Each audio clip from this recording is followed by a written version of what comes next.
tous qui nous suivez depuis le début de cette émission. Je suis Michel Denis, l'animateur de l'émission Un jour à la fois. Et aujourd'hui, nous avons une émission très, très particulière. Comme vous savez, à toutes les émissions, je mets une chanson de Émilien Coton.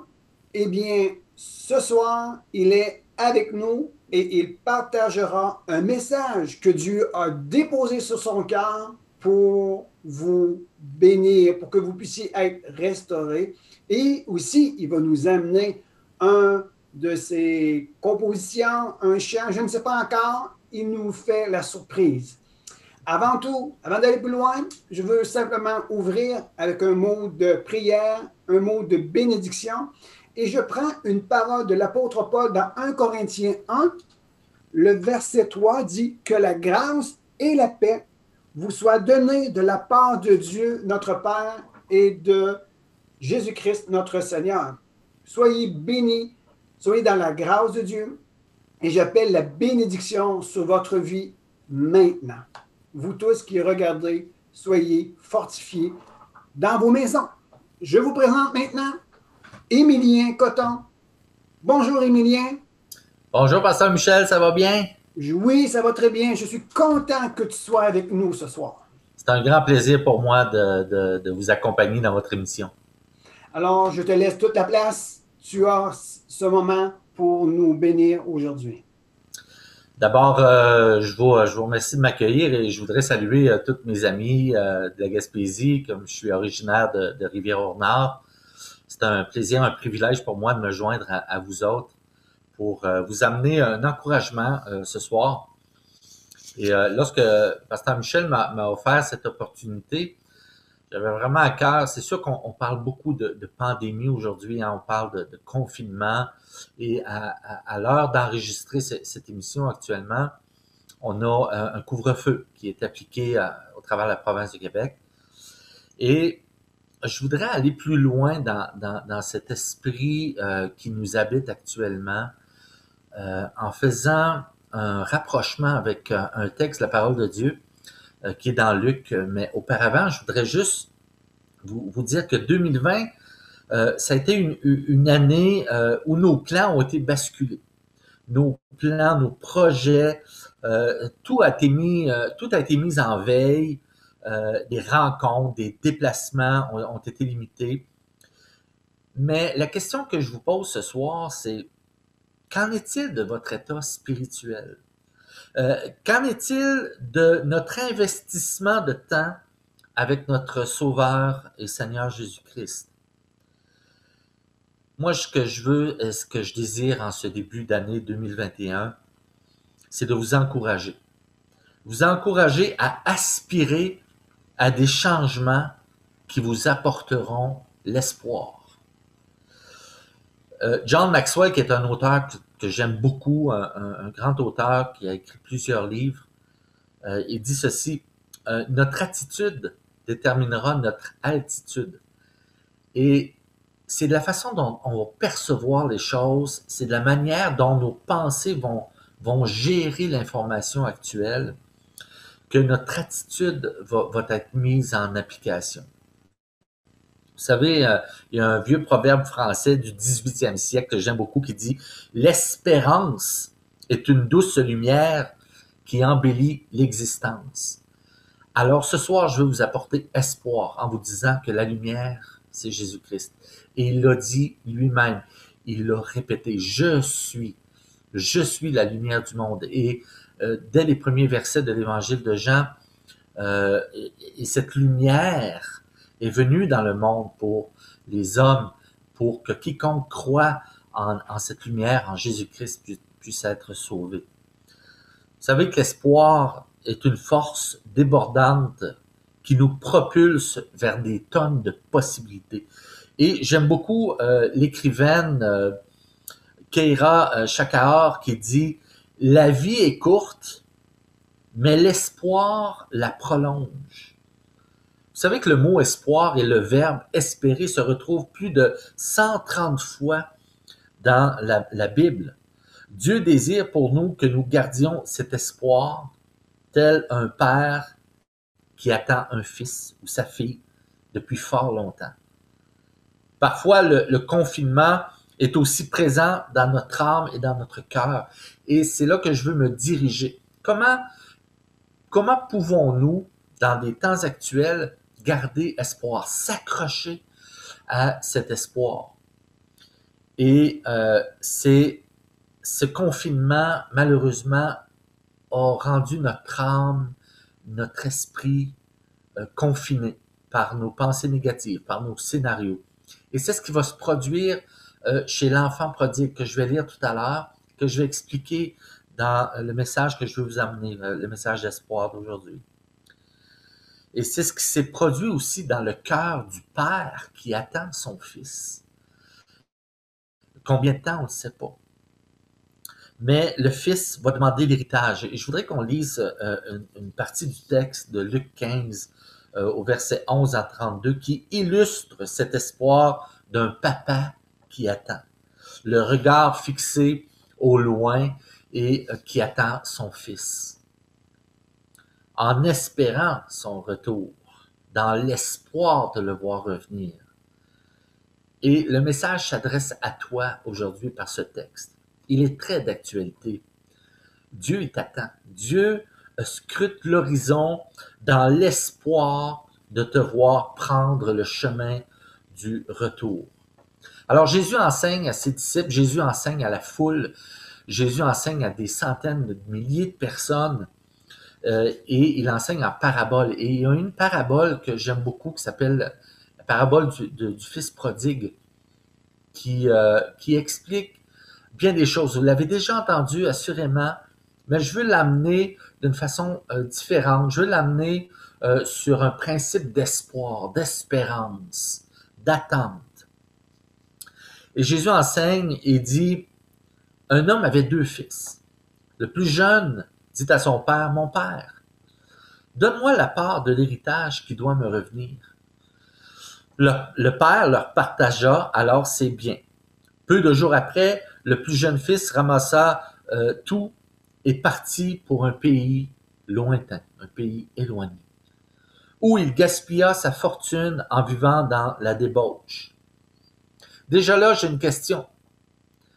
Est-ce que tu t'es éloigné de ta spiritualité? T'es-tu éloigné de Jésus-Christ? T'es-tu éloigné de ta prière? T'es-tu éloigné d'une pensée de prière quotidienne? Alors qu'il avait tout dépensé, une importante famine survint dans ce pays, il commença à se trouver dans le besoin. Il alla se mettre au service d'un des habitants du pays qui l'envoya dans ses champs garder les porcs. Il aurait bien voulu se nourrir des caroubes que mangeaient les porcs, mais personne ne lui en donnait. Il était affamé. Ce jeune il va prendre conscience de ce qu'il avait versus ce qu'il vit, versus ce qu'il a la possibilité de ravoir à nouveau. Il se mit à réfléchir. Il se dit, combien d'ouvriers chez mon père ont du pain en abondance et moi, ici, je meurs de faim. Je vais retourner chez mon père et je lui dirai, Père, j'ai péché contre le ciel et contre toi. Je ne suis plus digne d'être appelé ton fils. Traite-moi comme l'un de tes ouvriers. Il est prêt à s'humilier, à vivre l'humiliation pour retourner là où il était. Mais en réalité, Dieu ne veut pas que tu vives l'humiliation. Dieu désire que tu te rendes humble, que tu vives l'humilité. Et ma question est, est-ce que tu es prêt au pardon et mettre en action ton humilité, de dire, Seigneur, je me suis éloigné, Seigneur, j'ai eu des pensées qui m'ont troublé, j'ai eu des pensées loin de toi, loin des tiennes, mais je désire me retourner vers toi aujourd'hui. Alors, l'enfant prodigue se leva et retourna vers son père. Alors qu'il était encore loin, son père le vit et fut rempli de compassion. Le texte nous dit simplement que le père est assis sur la galerie de sa maison et il attend son fils depuis des jours, des semaines et probablement des mois. Et il le voit au loin. Imaginez le père prendre son envol et courir vers son fils et se jeter à son cou. Vous savez que dans la culture juive, c'était inhabituel de lever sa robe parce que les gens portaient de grandes robes et ils étaient incapables de courir parce que la robe était très serrée. Il marchait. Alors, il a dû lever sa robe pour courir. Et ce qui était en fait quelque chose d'inhabituel dans la culture ancienne, de lever sa robe pour montrer ses jambes pour courir. Et il l'a fait. Il l'a fait. Cela démontre l'amour d'un père, mais cela démontre aussi comment Jésus, dans ses paraboles, pouvait aller au-delà d'une culture, d'une loi, d'une législation qui était improbable à ce moment-là. Alors le fils lui dit, « Père, j'ai péché contre le ciel et contre toi, je ne suis plus digne d'être appelé ton fils. » Alors il reconnaît qui il est. Est-ce qu'on est prêt à reconnaître qui nous sommes devant lui ce soir? Mais le père dit à ses serviteurs, « Apportez vite le plus beau vêtement et mettez-lui. Passez-lui un anneau au doigt et mettez-lui des sandales aux pieds. Amenez le veau qu'on engraisse et tuez-le. Mangeons et réjouissons-nous. » Imaginez, dans la culture ancienne, chaque famille avait un veau spécialement réservé à la notoriété. Et ils tuaient le veau que pour des événements qui étaient réservés à une notoriété. Alors, le père, voyant son fils, était tellement joyeux que pour lui, c'était un événement extraordinaire. Et il a pris le veau gras, le veau qui était réservé à une notoriété, à un gouvernement qui passait visiter les familles à l'époque. Il l'a réservé pour son fils. Imaginez tout l'amour qu'on peut donner à son fils. Et Jésus explique cela exactement vers nous comme un père qui est prêt à tout pour nous accueillir. Et le père va rajouter, « Mon fils, que voici, était mort, et il est revenu à la vie. Mon fils était perdu, et il est retrouvé. » Alors il commençait à faire la fête. Or, le fils aîné était dans les champs. Lorsqu'il revint et s'approchait de la maison, il entendit la musique et les danses. Il appela un de ses serviteurs et lui demanda, « Que se passait-il? » Le serviteur lui dit, « Ton frère est de retour et ton père a tué le veau engraissé parce qu'il l'a retrouvé en bonne santé. » Le fils aîné se mit en colère et il ne voulait pas entrer. Son père sortit le supplier d'entrer. Mais il répondit à son père, « Voilà tant d'années que je suis à ton service, sans jamais désobéir à tes ordres. Et jamais tu ne m'as donné un chevreau pour que je fasse la fête avec mes amis. Mais quand ton fils est arrivé, celui qui a mangé tes biens avec des prostituées, pour lui, tu as tué le veau engraissé. » Alors son père lui dit, « Mon enfant, tu es toujours avec moi, et tout ce que j'ai est à toi. Mais il fallait bien faire la fête et se réjouir, parce que ton frère, que voici, était mort, il est revenu à la vie. Il était perdu, il est retrouvé. » Notez la distinction entre le fils qui est parti avec l'héritage et le fils qui est resté près de son père.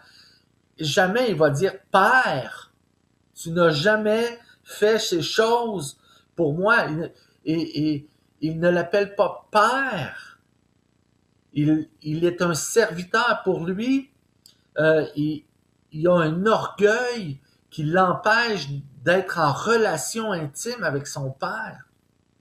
Alors que le père vient d'accueillir son fils et démontre un amour, une relation intime avec son Fils.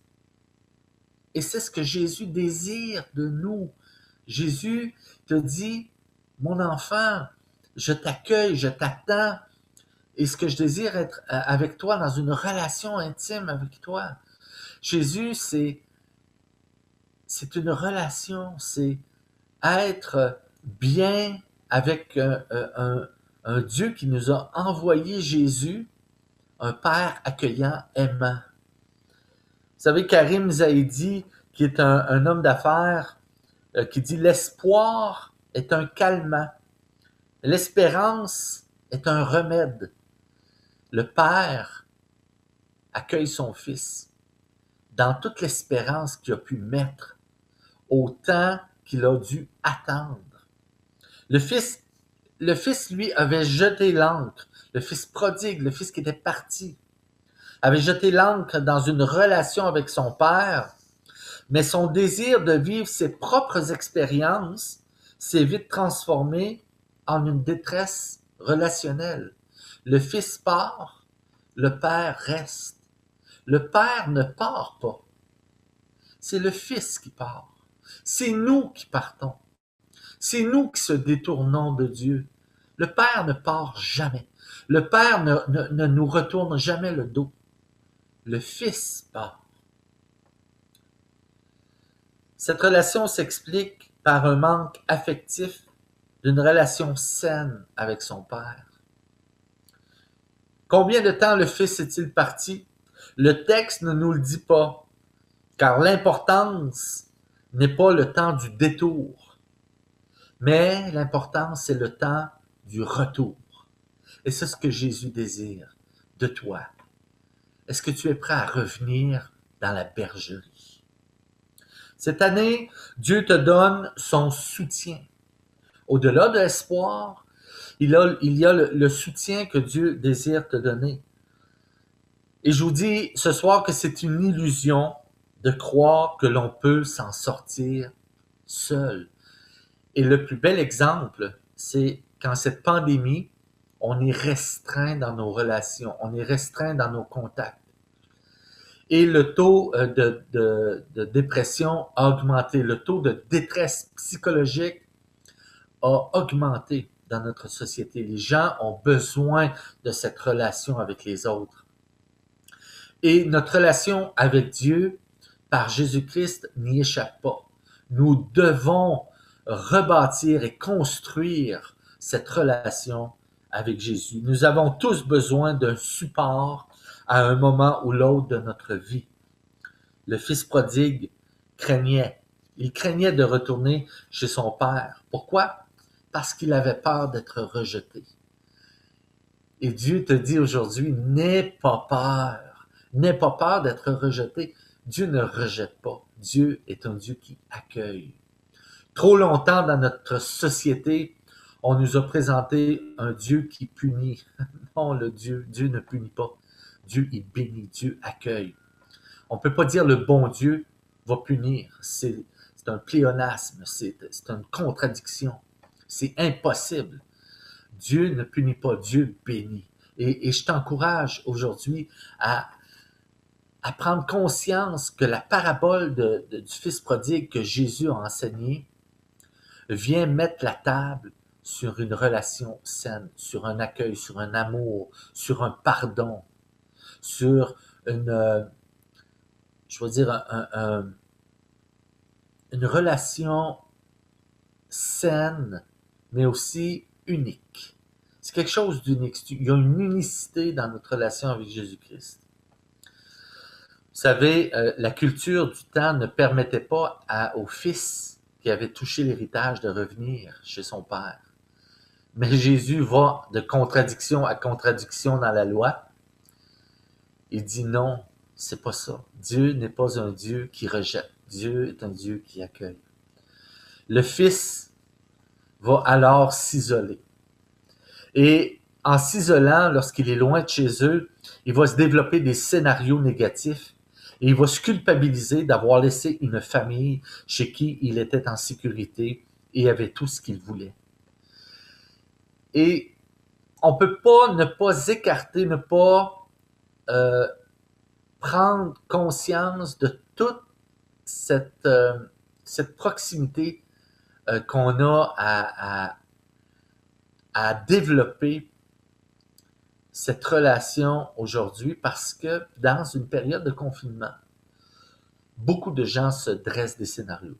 Il est facile de prendre nos pensées, de les rendre négatives et de se développer des scénarios. Et ces scénarios-là nous amènent pas à la bénédiction.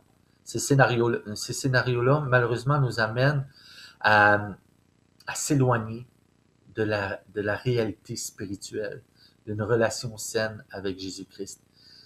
Et moi, je vous encourage, et c'est pour ça que mon espoir est fondé sur Jésus-Christ. Quand on dit que ça va bien aller, depuis le mois de mars qu'on entend ce slogan, ça va bien aller. Mais répétez-le-vous là d'une manière spirituelle. Jésus, ça va bien avec toi, ça va bien. Parce que tu es là, tu m'assistes, tu m'entends, tu m'écoutes, tu es avec moi. Vous savez, le Fils et le Père vivront à leur manière un confinement spirituel. Le Fils, par sa culpabilité d'avoir quitté une famille qui l'était bien. Le Père, parce qu'il il espère, il est dans l'espoir, il est triste, son cœur est dans l'angoisse et dans le stress de se poser la question, où est mon fils? Que fait mon fils? Aujourd'hui même, dans ton isolement, il y a un Jésus qui t'attend. Ce Jésus désire plus de toi. Le Fils, lui, il comprendra que l'espoir réside dans la perspective des choses. Il doit donc regarder devant et non derrière. Dieu nous a créés avec des yeux pour regarder devant. Nos yeux ne sont pas derrière. Et vous l'avez sûrement déjà entendu, mais cela s'applique à la perspective spirituelle aujourd'hui. Le temps difficile que nous vivons actuellement, ne durera pas toujours. Il va durer un temps. Jésus, lui, il est la lumière du monde. Vous savez que les ténèbres ne sont que l'absence de lumière. Nous ne devrions pas avoir peur. On ne devrait pas avoir peur des ténèbres. Pourquoi? Parce que les ténèbres, c'est l'absence de lumière. On devrait plutôt espérer la lumière. Et c'est pour ça que l'espoir réside en Jésus-Christ. Et tu es invité ce soir à accueillir Jésus pour éclairer ta maison, éclairer ton cœur. Dieu, tel un père, ne te tournera jamais le dos. Et c'est pour ça que ce soir, tu as une opportunité. Le Fils a eu cette opportunité. Il a pris cette conscience au moment où il était dans le moment le plus faible de sa vie. Il aurait bien aimé manger les caroubes avec lesquels se nourrissaient les porcs. Et c'est là qu'il s'est dit combien j'étais bien dans les bras de mon Père. Alors il a saisi, malgré le doute, malgré son impuissance, malgré sa fragilité du moment, malgré sa culpabilité et la peur du rejet, il s'est levé, il est retourné vers son Père. Et ce soir, le message d'espoir que j'ai pour toi, c'est peu importe l'état dans lequel tu es, Dieu te voit. Dieu t'appelle et Dieu t'accueille. Ne reste pas confiné spirituellement. Et je t'invite après l'émission à prendre un temps avec Dieu et dire, mon Dieu, merci pour ton Fils Jésus. Merci Jésus d'être là avec moi, d'être dans mon cœur, de m'assister, de m'entendre. Faites juste la prière de dire, Jésus, tu es ma lumière. Tu es celui qui me permet de me déconfiner spirituellement. Ce soir, vous devez continuer à marcher.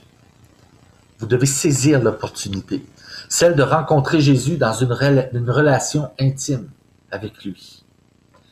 Tu es appelé à prendre l'initiative, exactement comme le Fils prodigue prendra l'initiative et faire le choix de dire, Jésus, tu es le bienvenu dans ma vie. L'initiative est un principe actif. Il n'est pas un principe passif. Le Fils a dû prendre cette initiative. Il a dû prendre cette décision de revenir vers le Père. Il a fait l'action de se lever. Il a fait l'action de retourner vers son Père avec humilité et avec repentance. Ça coûte rien de le faire ce soir chez toi. Ça coûte rien de le faire en ce moment. Tout est une question de choix. Tu dois te retourner et aller vers Dieu par son Fils Jésus.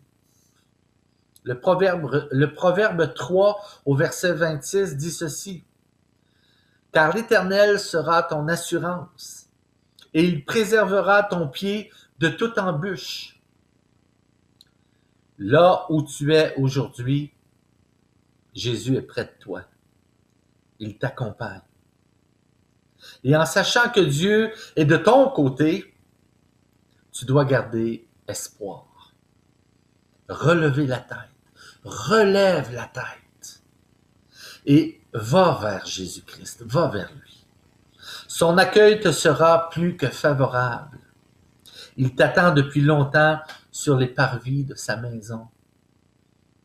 Il te voit et court vers toi afin de t'accueillir. Il préparera la fête. Il célébrera avec toi.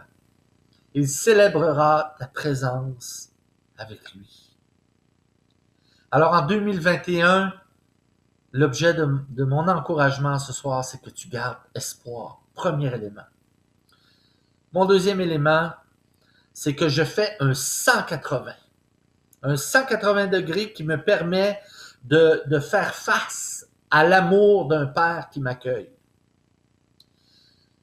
Troisièmement, je réalise la puissance de Dieu et son soutien, son support.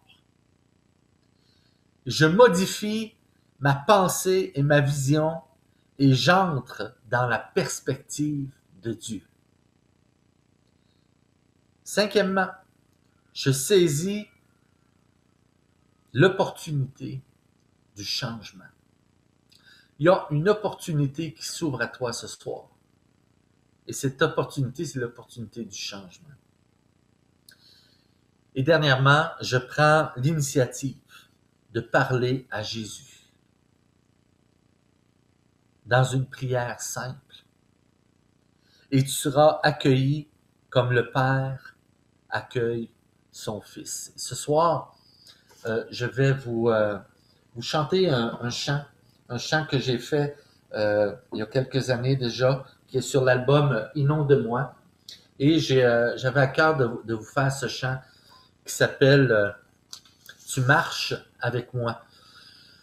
Au-delà de toute chose, au-delà de l'adversité que nous vivons aujourd'hui, il y a un Dieu qui est là. Et il s'agit de s'arrêter pour en prendre conscience et simplement dire, mon Dieu, merci d'être là. Merci Jésus de m'assister quotidiennement. À chaque heure de ma vie, tu es là.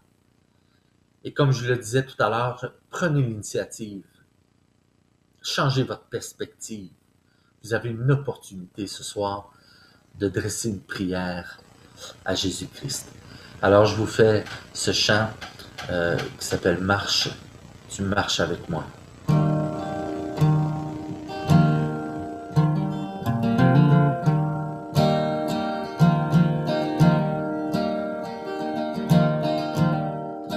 Sentier étroit,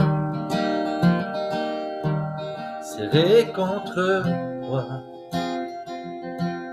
Malgré ce chemin qui parfois est si long, tu guides mes pas.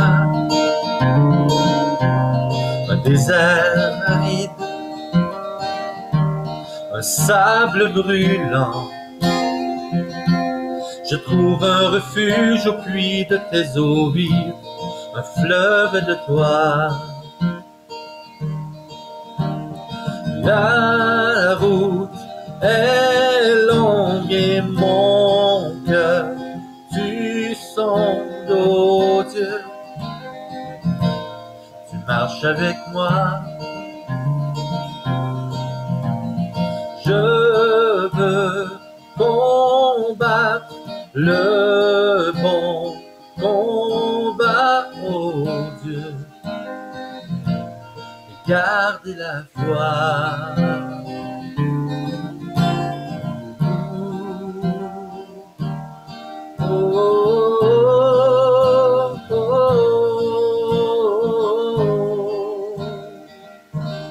La terre assoiffée, un champ à semer. Je trouve des fruits au pied de mon figuier, un jardin de toi. Oh, la route est longue et mon cœur tu sondes, oh Dieu. Tu marches avec moi. Je veux combattre le bon combat, oh Dieu, et garder la foi, Jésus, sur cette route, sans aucun doute, oh Dieu, tu marches avec moi. Comme un berger, tu as guidé mes pas vers la liberté. Oh, oh, oh, la liberté.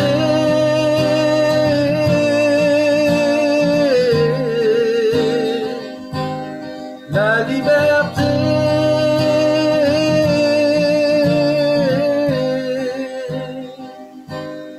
La liberté. Oh, oh, oh.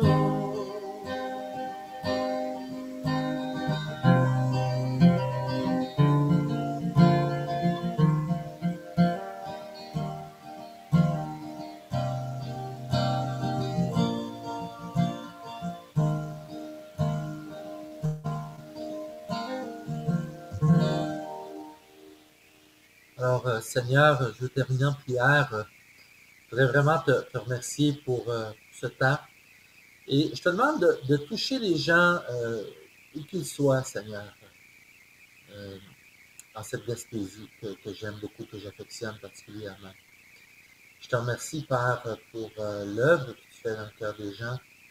Et merci de nous donner cette opportunité de rester près de toi dans cette période plus difficile, dans cette période d'adversité. Alors Jésus, je te remercie de nous assister. Croyez-moi, Jésus vous assiste. Faites l'expérience de vous donner, de vous en remettre à lui ce soir. Alors dans le nom de Jésus que nous prions. Amen. Alors Pasteur Michel, je vous laisse la parole. Merci, Émilien. C'est toujours un charmant des temps précieux qu'on passe ensemble. C'est vraiment apprécié. Et ce soir, quelle belle invitation qui nous a été lancée à travers cette parabole. De la façon que Émilien, le pasteur Émilien l'a amené, c'est vraiment une belle invitation ce soir. Je terminerai avec ce mot. Au cœur de notre confinement, apprenons à nous confier en lui. Amen. Amen. Je vous laisse sur ces quelques mots. On vous revient la semaine prochaine et probablement que Émilien sera encore parmi nous. Alors, que Dieu vous bénisse abondamment. Réécoutez cet enseignement si vous pouvez le faire. Soyez bénis. Et si vous avez des questions, si vous avez quelque chose à nous partager, n'hésitez pas. À la suite de cette émission, il y a des adresses e-mail. un numéro de téléphone. Vous pouvez prendre contact avec nous. Il nous fera plaisir de dialoguer avec vous. Bonne journée. Soyez bénis. Bonne Salut, journée. Emilien. Bye.